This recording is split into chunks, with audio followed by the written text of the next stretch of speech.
Lord. கர்த்தருடைய பரிசுத்த நாமத்து மகிமை. ஆண்டவர் ரட்சகருமாக இருக்கிற இயேசு கிறிஸ்துவின் நாமத்தினால் ஆசீர்வதிக்கப்பட்டதான வார்த்தையில் ஜீவனுள்ளவரே என்கிற இந்த செய்தி வேளையில் உங்களை சந்திப்பதில் மிகுந்த சந்தோஷம். கர்த்தர் கடந்த நாட்கள் போது நம்மளை கண்மணி போல பாதுகாத்திருக்கிறார். 3வது வாரத்தில் வந்திருக்கிறோம். நாம் தியானித்து வருகிற ஆசீர்வாதமான வார்த்தை என்ன? இயேசு கிறிஸ்து தன்னுடைய சீசர்களோடு பேசின வார்த்தையை நாம் இப்பொழுது தியானித்து வருகிறோம். கர்த்தருக்கு மகிமை உண்டாகட்டும். உங்களுடைய ஜெப குறிப்புகள் இருந்தால் நீங்கள் எங்களுக்கு தெரியப்படுத்தலாம்.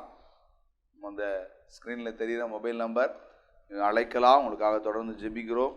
நாங்கள் ஃபோன் அட்டன் பண்ண முடியாவிட்டாலும் நீங்கள் வாட்ஸ்அப்பில் 55 இது முடிகிறதான அந்த நம்பருக்கு வாட்ஸ்அப்பில் நீங்கள் அந்த ஜெப விண்ணப்பங்களை அனுப்பி வைங்க. உங்களுக்காக தொடர்ந்து ஜெபிக்கிறோம். கர்த்தர் உங்களை ஆசீர்வதிப்பார். ஆமென். அல்லேலூயா. கர்த்தருக்கு மகிமை உண்டாகட்டும்.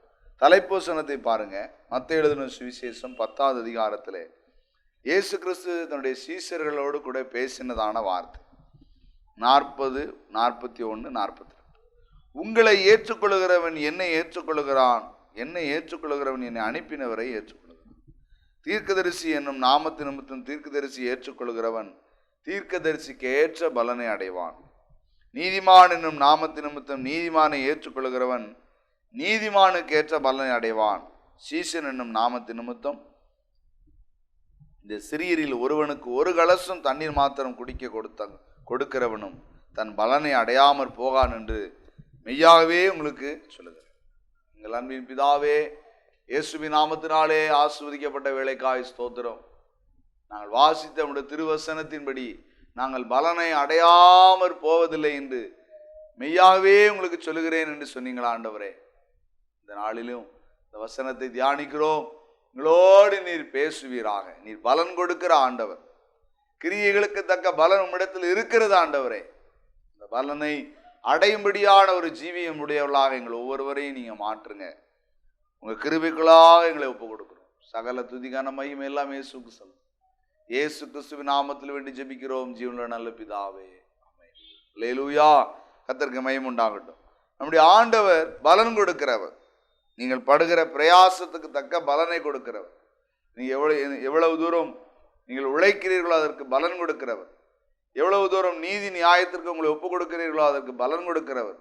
பரிசுத்தத்துக்கு ஒப்பு கொடுக்கிறீர்களோ நீங்கள் பலன் கொடுக்கிறவர். கர்த்தருக்கு மகிமை. வேத வசனத்துக்கு நீங்கள் கீழ்ப்படிந்தீர்களான அதற்கு ஏற்ற பலன் கொடுக்கிறவர்.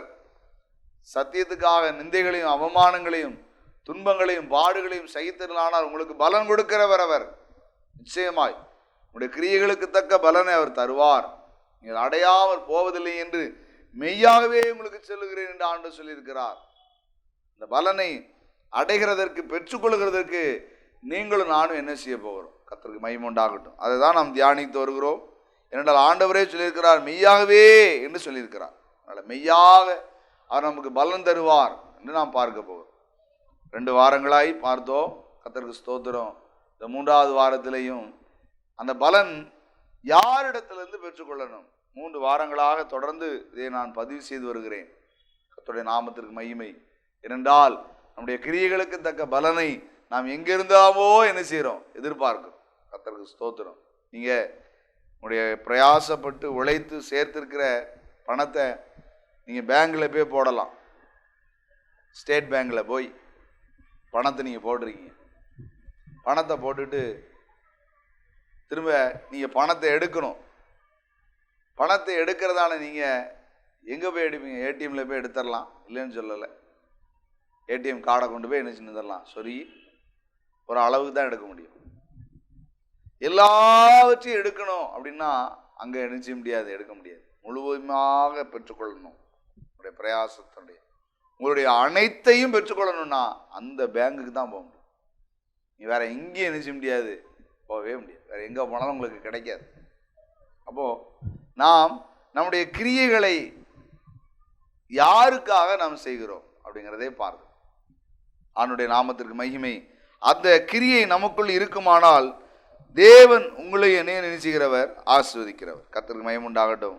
வாசிப்போம். 1 சாமுவேல் 26வது அதிகாரத்தில் கர்த்தருடைய வார்த்தை இப்படியாய் சொல்லப்பட்டிருக்கிறது. அருமையான வார்த்தை. 1 சாமுவேல் புஸ்தகம் 26வது அதிகாரம் வாசித்து பாருங்க.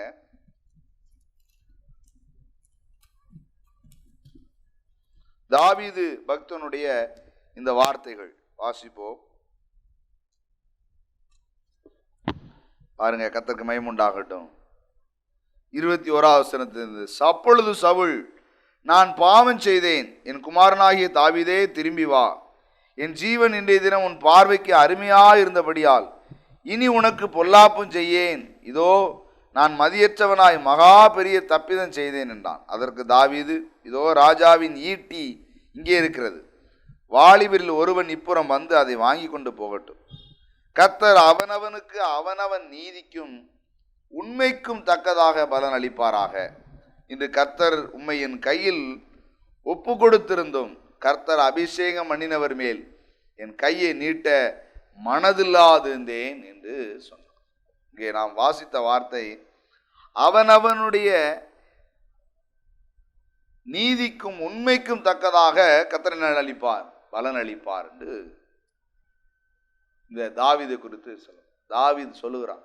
சவுல் ராஜாவை பார், ஏனென்றால் தாவீதை கொலை செய்யும்படியாக துரத்தி கொண்டிருக்கிறான் சவுல். கொல்லாத ஆவி அவனுக்குள் இருந்து கிரியை செய்து கொண்டிருக்கிறது.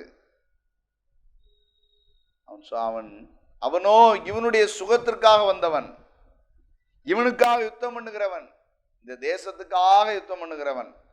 ஆனா அவனையோ இன்னைக்கு என்ன செய்ய பார்க்கிறாங்க? கொலை செய்ய பார்க்கிறான். அவன் சொல்கிறான், முகாந்திரம் இல்லாமல் என்னை பகைக்கிறவர்கள் தலைமையிலும் எப்படி இருக்கிறாங்க? அநேகமா காரணமே இல்லை அப்படிங்கிறான் தாவீது. அந்த அளவிற்கு அநேகர் அவனை என்ன செய்கிறார்கள்? பகைக்கிறார்கள். அவனோ சொன்ன வார்த்தை, இன்றைய தினம் உம்மை ஆண்டவர் என்னுடைய கரத்தில் ஒப்புவித்திருந்தோம், நான் உமக்கு ஒன்று என்ன செய்வதில்லை, ஏனென்றால் என்னுடைய கிரியைகளுக்கு தக்க பலனை யார் தருவா? ஆண்டவர் தருவா. நான் உண்மை உள்ளவன், நான் நீதி உள்ளவன் என்று சொன்னான். அவனுடைய உண்மையும் நீதியும் அவனை என்ன செய்தது? உயர்த்தினது. ஐயா அம்மா கவனிங்க, இன்னைக்கும் இந்த உலகத்தில் நாம் உண்மையாக இருந்தோம்னா எல்லாரும் உங்களை பார்த்து சிரிப்பாங்க. நீதியாக இருக்கிறீங்களா அவங்கள பார்த்து சிரிப்பாங்க, கேலி பண்ணுவாங்க. அடேங்கப்பா அங்கே பாருங்க உத்தமரை, அடேங்கப்பா அங்கே பாருங்க நல்லவன், அங்கே பாருங்க புனிதர், இவரெல்லாம் பாருங்க அப்படின்னு. நீங்கள் நல்லது செய்யும்போது, நீங்கள் உண்மையாக இருக்கும்போது இந்த உலகமே, இந்த பூமியே உங்களை என்ன செய்யுது? மனுஷர்களெல்லாம் நிந்திக்கிறாங்க, கேலி பேசுகிறாங்க, உண்மைதான். ஆனால் ஆண்டவரிடத்திலிருந்து நீங்கள் பலன் என்ன செய்ய போறீங்க? எதிர்பார்க்க போறீங்க. இவர்களிடத்திலிருந்து, மனுஷரிடத்திலிருந்து நாம் எதிர்பார்த்தோம்னா அவங்க ஒரு நாள் பலன் என்ன செய்யாது? கிடைக்கவே செய்யாது. மீண்டுமாய் சொல்றேன், இவங்களை நம்ம திருப்திப்படுத்தவே முடியாது. ஆமா, கர்த்தருக்கு ஸ்தோத்திரம். ஆனால் ஆண்டவரோ அவருடைய கிரியைகளை பார்த்து கொண்டுவே இருக்கிறார். வேறும் சொல்றது, அவனுடைய இருதயத்தின் நினைவுகளை தினந்தோறும் பார்க்கணும். என்ன செய்ய போறங்கிறத யோசிக்கிறோம் பாருங்களேன். இருதயத்துல செய்யறது இல்லை, செய்யறதை மட்டும் அவர் பார்க்கிறவரல்ல, செய்ய போகிறதையும், அன்னைக்கு என்ன செய்யறதுக்கு திட்டம் பண்றோம் மனசுல நினைக்கோங்கிறதையும் பார்க்கிறாராம். அப்ப நமக்கு எப்படி பலன் கொடுப்பாம இருப்பார்? யோசிச்சு பாருங்களேன். இப்படி விட்டுருவாரா? உங்களை கைவிட்டு விட்டுருவாராமா? உங்களை வெறுத்து ஒதுக்கிடுவாரா? நீங்க உள்ளான மனசுல நன்மை செய்யும் போது, இறங்கி கடன் கொடுக்கும் போது, நீங்க மன்னிக்கும் போது எப்படி உங்களை விட்டு அவர் வேடிக்கை பார்ப்பாரு?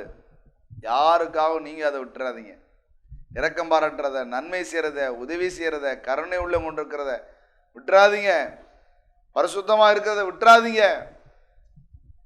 நீதி நியாயம் செய்யறத விட்டுறாதீங்க. அநியாயம் இடத்துல கண்டுபிடிக்கப்பட்ட கூடாதுமா. ஒரு சாத்தான் இன்றைக்கு உருவாயிருக்கிறான், பிசாசு. அவனை குறித்து தீர்க்க தரிசனம் சொல்லப்பட்டிருக்கிறது.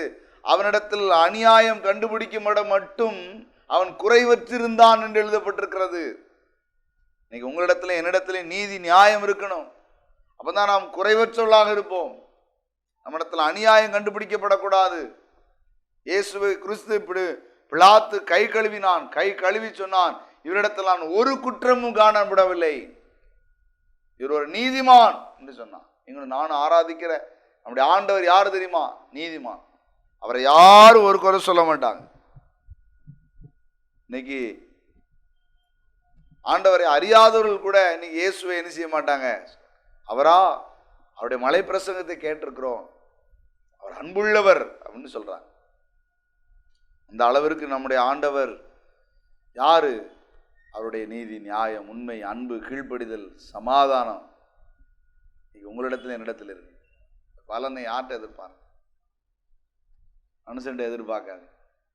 இயேசு கிறிஸ்து நன்மை செய்கிறவராய் சுற்றி தெரிந்தார். குருடரின் கண்களை திறந்தார், செவிடருடைய செவிகளை கேட்க செய்தார், ஊமையை பேச செய்தார், முடவர்களை நடக்க செய்தார், குஷ்டரோகியை கூசாமல் தொட்டு சொஸ்தமாக்கினார், எல்லாருக்கும் அற்புதம் செய்தார், பசியா இருக்கிறவனுக்கு ஆகாரம் கொடுத்தார், பிசாசு பிடித்தவனை விடுதலையாக்கினார், சாவுக்கு எதுவா இருந்தவருடைய வியாதி படுக்கையை மாற்றினார். நன்மை செய்தார், நன்மை செய்தார், நன்மை செய்தார். நன்மை செய்வதில் சோர்ந்து போகவே இல்லை. அவரை பிசாசுகளின் தலைவன் என்று சொன்னார்கள். இவரை சிலுவையில் அறையும் என்று கத்தினார்கள்.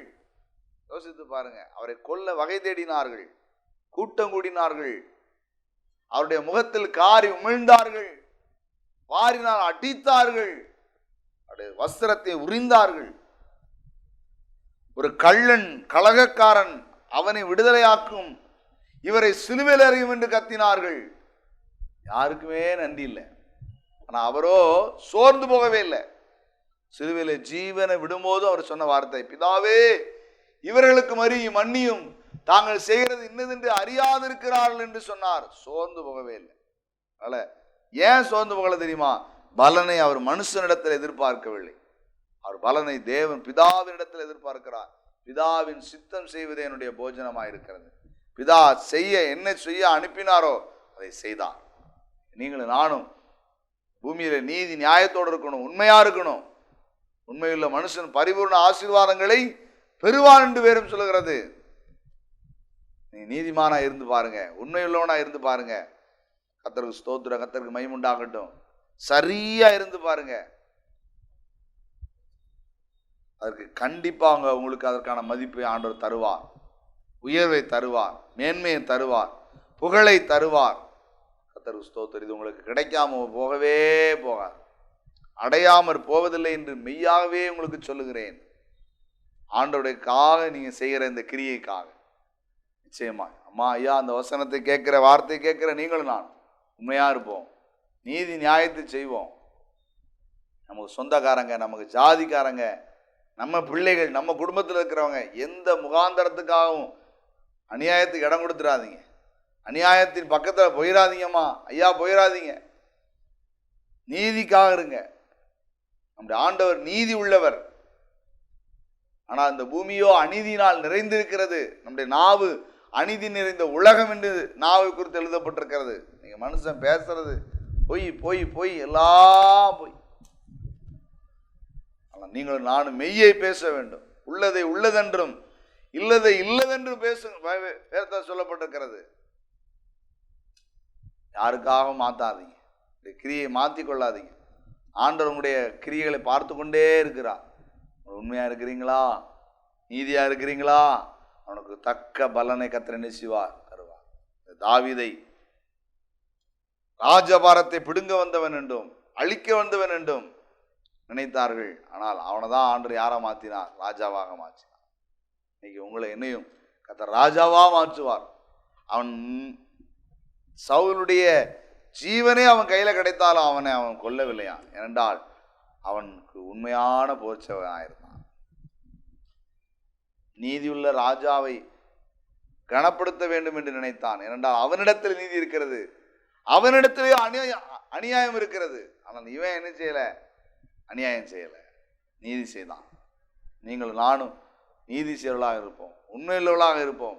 நிச்சயமா ஒரு நாள் ஆண்டவர் உங்களை என்ன செய்ய மாட்டார், கைவிட மாட்டார். அவனுக்கு விரோதமாகவே நடந்தது. அவன் ஊரை விட்டு ஓட வேண்டியதாக இருந்தது. தாய் தகப்பனை அந்நியரிடத்துல போய் யாரை அழிக்க வேண்டுமோ அவரிடத்துல போய் தங்க வைக்க வேண்டியதாக இருந்தது. பெலிஸ்தியர்களோடு கூட கூட்டம் கூட வேண்டியதாக இருந்தது. அனைத்து சம்பவங்களும் தாவீதுக்கு நடந்தாலும் அவனோ என்ன செய்யல பாருங்க, அநியாயம் செய்ய. அவனோ உண்மையுள்ளவனாக இருந்தான். நீங்களும் நானும் நீதி நியாயத்தை செய்வோம், உண்மையுள்ளவனாக இருப்போம். கர்த்தர் உங்களை என்ன செய்வார், ஆசீர்வதிப்பார், பலனை தருவார். கர்த்தருக்கு மகிமை உண்டாகட்டும். ஏறம் சொல்லுகிறது, யோசேப்பு என்கிற பக்தன் அவன் உண்மையுள்ளவனாக இருந்தான், நீதிமானாக இருந்தான். உண்மையும் நீதியுள்ள அவனை வேதத்தில் எழுதப்பட்டிருக்கிறது. அவனுடைய நிலைமை கடைசி என்ன தெரியுமா, வஸ்திரம் இல்லாமல் ஓடினான் என்று எழுதப்பட்டிருக்கு. உண்மையும் நீதியுள்ளவனுடைய நிலைமை என்ன, வஸ்திரத்தை முதற்கொண்டு பிடிக்கிட்டு விட்டாங்க. அந்த பெண் பிடிக்கிட்டான். பிடுங்கினது மட்டும் இல்லாம இந்த எபிரேய வாலிபன் என்னுடைய சரசம் பண்ண வந்தான், அவன் செய்யாத தப்ப அவன் மேலே போட்டு அவனை ஜெயிலுக்கு வச்சிட்டான். ஆனால் ஒரு நாள் நீதி நியாயத்தை என்ன செய்ய முடியாது, கொல்ல முடியாது. வெளிக்கு வராத ரகசியமும் மறைபொருளும் இல்லை. என் ஆண்டவர் நீதி வெளிச்சத்தை போல நியாயத்தை பட்டா பகலை போல விளங்க பண்ணுகிறவர். யார் அநியாயத்துக்கு இருக்கிறாங்க, அநியாயம் செய்ய ஆரம்பிச்சிட்டாங்கன்னு நீ செய்ய ஆரம்பிச்சிடாத, பேச ஆரம்பிச்சிடாத. கர்த்தருக்கு மகிமை உண்டாகட்டும். நீதியின் சூரியன் உண்மையில் வந்து உதிக்கும். கர்த்தருக்கு மகிமை. அவர் வெளிச்சத்தை பிரகாசிக்க பண்ண போகிறார். ஒரு நாள் அநியாயமும் அருவருப்பும் ஜெயிச்சோன்னு நினைச்சிடாதீங்க. அப்படின்னா அந்த உலகமே இல்லாம போயிடும், இந்த பூமியே இல்லாம போயிடும், மனுஷனே இல்லாம போயிடுவான். ஒரு நாள் ஆண்டவர் விட மாட்டார். கர்த்தருக்கு ஸ்தோத்திரம். இப்பொழுது நீங்க தோற்று போவது போல தெரியலாம், இல்லாம இருக்கிறது போல தெரியலாம், வஸ்திரம் இல்லாம இருக்கிறது போல தெரியலாம், நிற்கதியா இருக்கிறது போல தெரியலாம். ஆனால் உங்களுடைய நீதி நியாயத்தை என் ஆண்டவர் என்ன செய்வார், விளங்க பண்ணுவார்.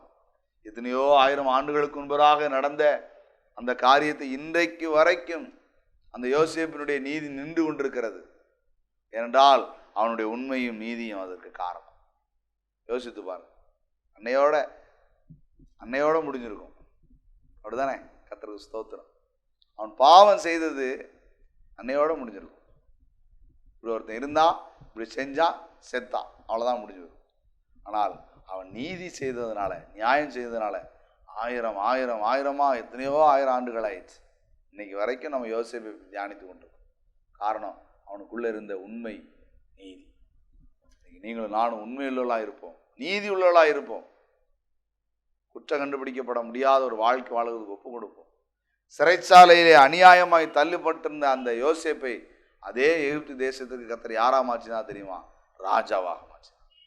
இன்னைக்கும் உங்களையும் கர்த்தர் ராஜாவாக என்ன செய்வார்? மாற்றுவார். தாவீதினுடைய கிரியைகளுக்கு தக்க பலனை கொடுத்தார். யோசேப்பினுடைய கிரியைகளுக்கு தக்க பலனை கர்த்தர் கொடுத்தார்.